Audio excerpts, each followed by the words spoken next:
नमस्कार, मैं हूं आपके साथ सृष्टि श्रीवास्तव। उत्तर प्रदेश की राजनीति में अगर सबसे ज्यादा किसी चीज पर सस्पेंस बना हुआ है तो वो है ओम प्रकाश राजभर मंत्री बनेंगे या नहीं। मंत्री पद को लेकर इतनी बातें हो गई है कि अब तो जनता खुद परेशान होकर कह रही है कि भैया अब तो राजभर को मंत्री बना ही दो। खैर, अब सीरियस होकर बात करें तो राजभर को अभी भी उम्मीद है कि उन्हें मंत्री बना ही दिया जाएगा, जिसको लेकर उन्होंने दावा कर दिया है। अब देखिए, सुभाषपा प्रमुख ओम प्रकाश राजभर कुछ दिन से चुप थे, लेकिन अब जब बोले हैं तो फिर से चर्चा में आ गए हैं। लेकिन जो भी कहिए, राजभर है तो बहुत जिद्दी, इसीलिए तो मंत्री बनने को लेकर वो अड़े हुए हैं। उनका बयान इस वक्त सुर्खियों में है। कुछ महीने पहले ही ओम प्रकाश राजभर एनडीए में शामिल हो गए थे।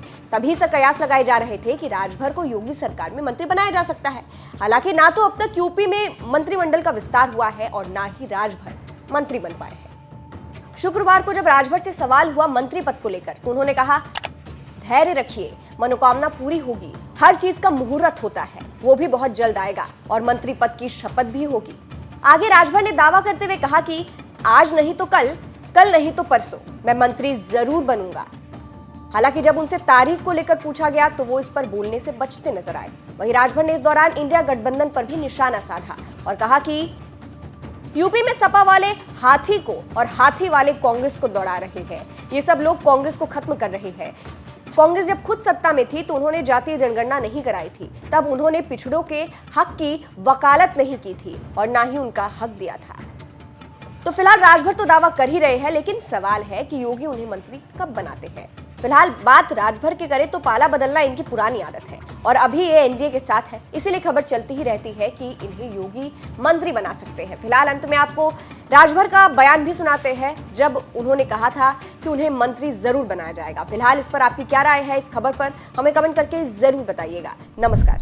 देखिए, कल माननीय मुख्यमंत्री जी दिल्ली गए थे और वहाँ गृह मंत्री और राष्ट्रीय अध्यक्ष जेपी नड्डा जी से मिलकर बैठ करके बातचीत कुछ हुई है और उसके बाद आज दोनों डिप्टी सीएम और संगठन के लोगों को बुलाया गया है। 2024 के चुनाव की चर्चा होगी और संगठन को बेहतर कैसे बनाने के लिए जो प्रभारी बनाए जाते हैं, चुनाव प्रभारी, तो उसकी तैयारी और उस पर चर्चा करने के लिए लोगों को आज बुलाया गया है।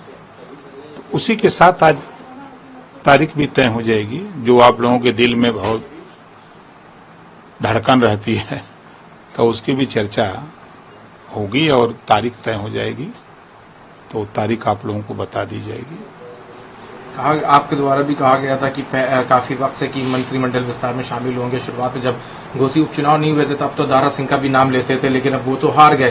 तो क्या लग रहा है कि अभी जो विस्तार होने वाला है उसमें आपको मौका मिलेगा, नहीं मिलेगा? क्या हमको हमारा नाम सबसे ऊपर है सूची में।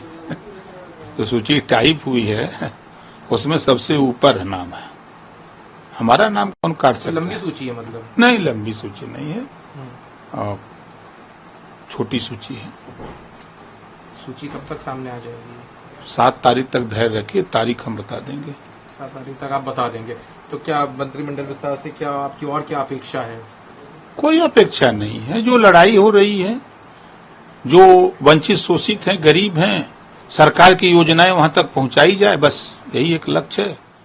और बेहतरी कैसे हो, जो माहौल बना हुआ है, सपा चाहती है कि प्रदेश में दंगे हो, देश में दंगे हो, कर्फ्यू लगे।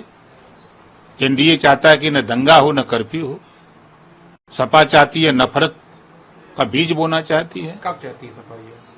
जब सरकार रहती है उसकी, तब क्या करते हैं? तो फिर आप तो साथ ये मुआई तो चिल्लाते हैं। तो साथ में चले गए थे, लेकिन नहीं, हम गए, देखिए जान के हम गए थे। जब कभी कभी कीचड़ साफ करना होता है ना, तो कीचड़ में हिलना पड़ता है महाराज।